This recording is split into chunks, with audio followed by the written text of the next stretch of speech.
네, 친절한 소개 감사드립니다. 안녕하십니까. 저는 가톨릭의과대학교 서울성모병원 중환자 외상외과에서 현재 부교수로 재직 중인 김은영입니다.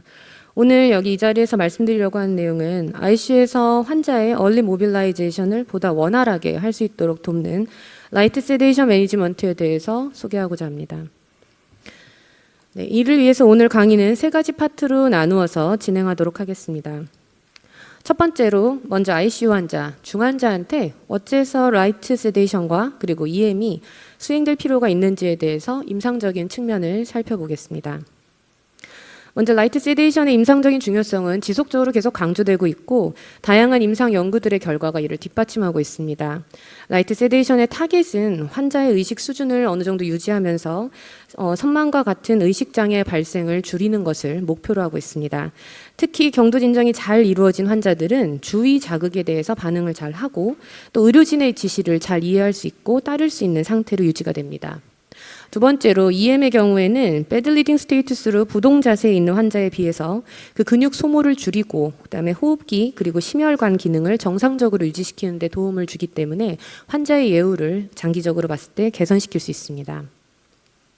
그래서 실제로 이처럼 다양한 연구들이 ICU 환자의 EM 효과에 대해서 긍정적인 그 결과를 발표했었는데 이들 연구는 공통적으로 효과적인 EM 프로토콜의 정착을 위해서는 라이트 세데이션이 잘 유지되어야 됨을 강조하고 있습니다.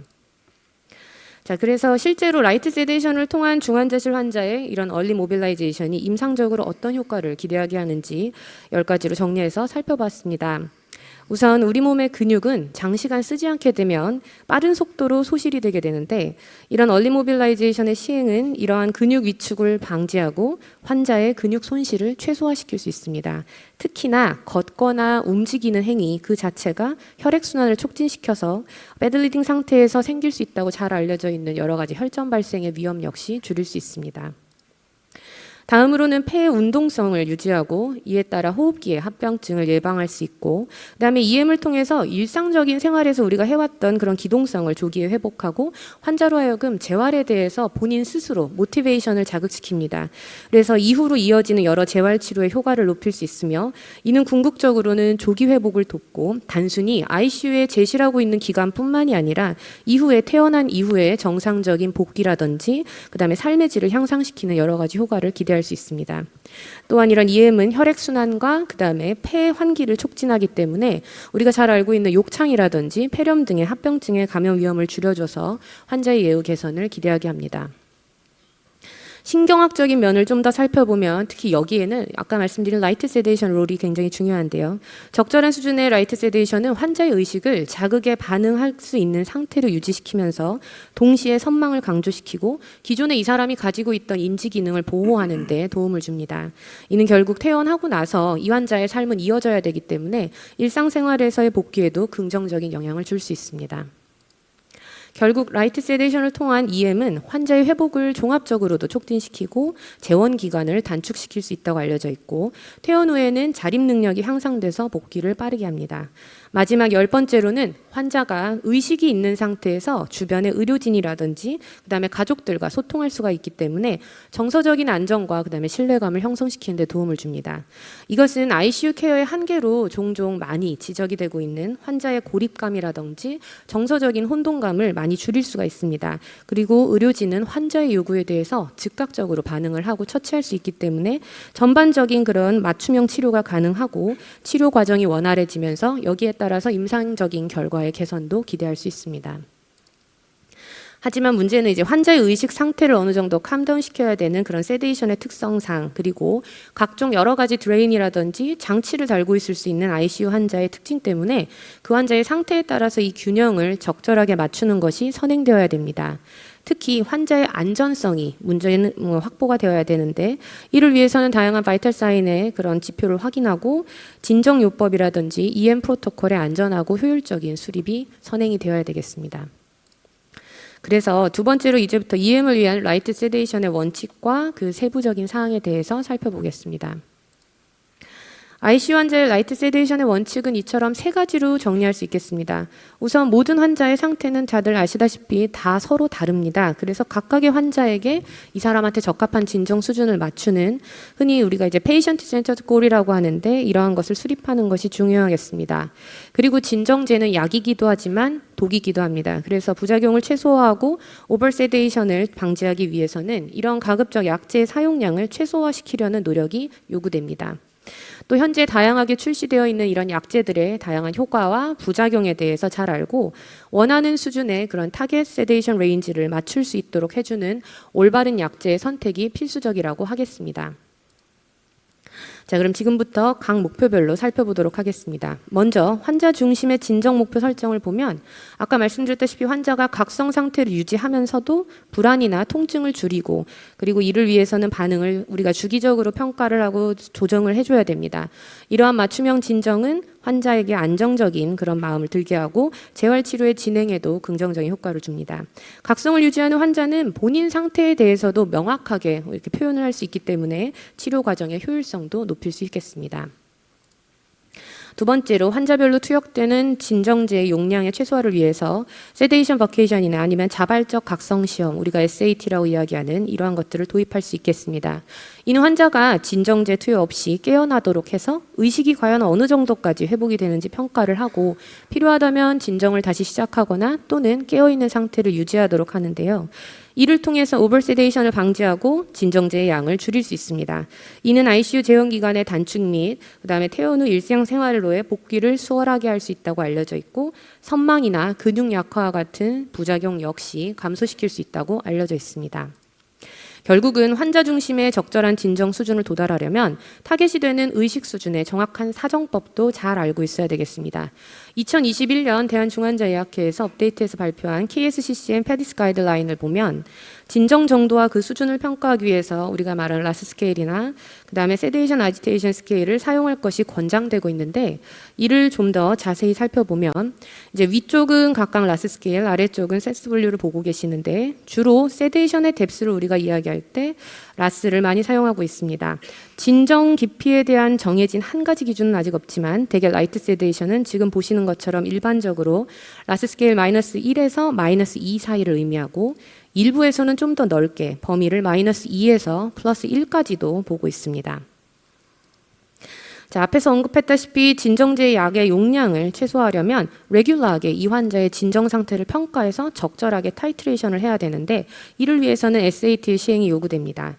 그 첫 시작은 환자에게 진정제를 일시적으로 스탑을 해도 안전할 수 있는지에 대한 스크리닝을 실시해야 되는데요. 각 항목을 모두 이제 통과하는 경우에 진정제를 이제 끄고 의식 회복 및 지시에 대한 수행 여부 등을 우리가 평가를 해서 환자의 SAT 석세스 여부를 확인하게 됩니다. 그래서 지금 보시는 것처럼 다음에 여러 가지 이상 소견들이 만약에 발견이 되면 우리는 SAT 페일리어로 간주해서 이를 즉시 스탑하고 기존에 사용되던 진정제 양의 반 정도부터 다시 투약을 해서 단계별로 증감량을 하게 됩니다. 그리고 이후에 다시 SAT 세이프티 스크린부터 처음부터 다시 진행을 하게 되는데, 이때 이제 이걸 성공적으로 우리가 통과시킬 수 있을 때까지 일반적으로는 한 24시간 간격으로 레귤러하게 권고할 수 있도록 시행할 수 있도록 권고하고 있습니다. 이후에는 이제 적절한 약제의 선택과 사용이 남았는데, 일반적으로 이제 벤조다이아제핀은 과거에는 많이 사용이 됐었습니다. 근데 이제 선망이나 장기적으로 봤을 때 인지 기능 저하랑 연관이 있다는 결과들이 많이 발표가 되면서 최근에는 덱스메데토미딘이나 프로포폴과 같은 비벤조다이아제핀 계열의 진정제들이 많이 사용이 되고 있습니다. 그래서 벤조다이아제핀은 주로 깊은 진정이 필요하거나 또는 이제 환자에게 발작이 동반되고 있거나 알코올 금단 증후군을 겪고 있는 환자의 경우에는 유용하게 쓰지만, 선망이나 ICU 재원 기간 연장 등의 부작용이 보고되고 있기 때문에 라이트 세데이션이라든지 우리가 ICU에서 EM을 할 때는 사용을 주로 하지 않는 것이 좋겠습니다. 다음은 포폴입니다. 프로포폴은 단기 및 장기 진정제 모두 사용될 수 있는 쇼덱팅의 진정 수면제로서 현재 ICU에서 많이 사용됩니다. 아시다시피 포폴은 빠른 온셋과 그 다음에 타이트레이션이 굉장히 용이하다는 장점이 있어서 그런 어떤 세데이션 레벨 조정을 자주 해줘야 되는 환자한테는 유용하게 잘 쓰일 수 있습니다. 그리고 뇌압을 낮추는 효과도 갖고 있기 때문에 브레인 시비어한 인저리를 가진 환자에게도 유용합니다. 하지만 이제 장기간 사용을 한다거나 고용량을 사용하는 경우에 그 인시던스는 레어하긴 하지만 발생하게 되면 매우 페이탈한 그런 프로포폴 인퓨전 신드롬과 같은 사이드 이펙트가 있고 진통 효과를 갖고 있지 않기 때문에 추가적으로 이제 페인킬러 등의 치료가 필요하다는 약점을 갖습니다.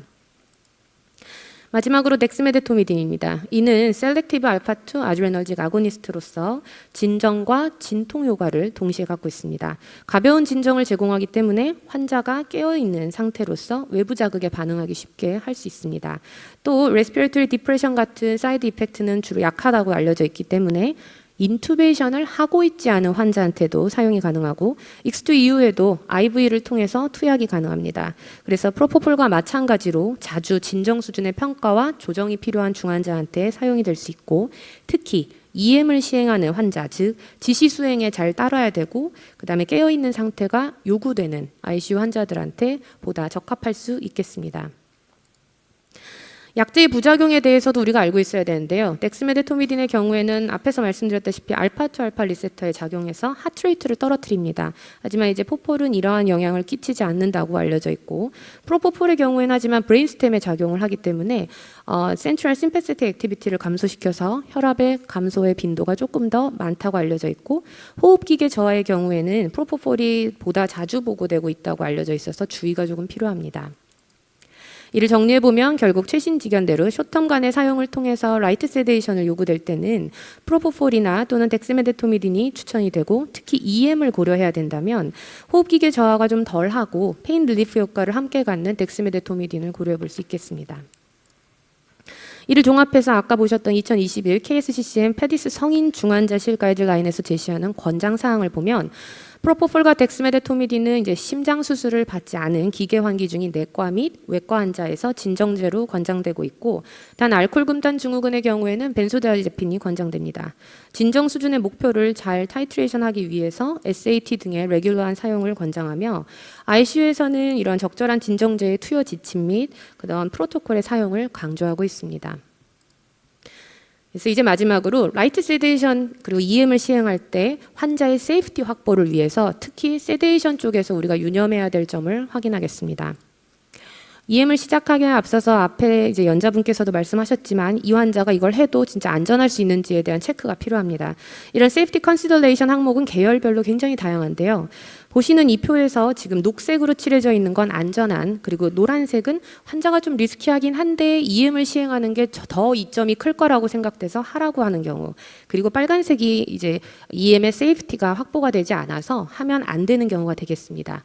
이 중에서 오늘 강의의 주제인 세데이션과 관련 있는 부분을 좀 더 이제 자세히 보면 지금 보시는 것처럼 여기를 이제 확대를 해보면 라스 스케일에서 우리가 이제 3에서 4까지 환자가 눈에 확연하게 굉장히 업셋돼 있거나 공격적이거나 그다음에 또는 마이너스 3에서 마이너스 5까지 오버세데이션이 되어 있으면 EM을 하는 게 조금 위험할 수 있어서 권고가 되지 않습니다. 하지만 마이너스 2 미만이라 할지라도 이 경우에는 배드사이드 PT 등의 운동은 가능하다라고 얘기하고 있습니다. 이 외에도 액티브 시저나 뇌압 상승으로 치료를 받는 경우 그리고 스파인 패럴라이시스 등이 있는 경우에는 EM을 시행하지 않을 것을 이야기하고 있어서 시행 전에 이러한 사항들을 필수적으로 체크해야 되고 단 이런 여러 가지 컨시더레이션 항목들은 병원별, 센터별로 조금씩 차이가 있습니다. 그래서 그 점을 유념해서 확인하시면 될 것 같습니다. 자, 그래서 이들을 종합해서 체계화된 프로토콜이라든지 라이트 세데이션의 그런 원칙을 갖는 것이 중요한데 실제 발표된 다양한 여러 ICU별 EM 프로토콜이 있어서 그중 2개를 갖고 왔습니다. 자, 왼쪽은 캘리포니아 샌프란시스코 메디컬 센터에서 2013년에 발표했던 내용으로서 중등도 이상의 바소프레서를 쓰고 있거나 FiO2가 지금 현재 0.8 이상, PB 12 이상, 그리고 환자 프론 포지션 또는 오픈 업다운을 가지고 있는 환자를 제외하고 시행하고 있는 EM 프로토콜입니다. 그래서 여기 보시면 여기도 라이트 세데이션이라든지 이제 SAT를 데일리로 시행할 것을 강조하고 있는 걸 알 수 있습니다.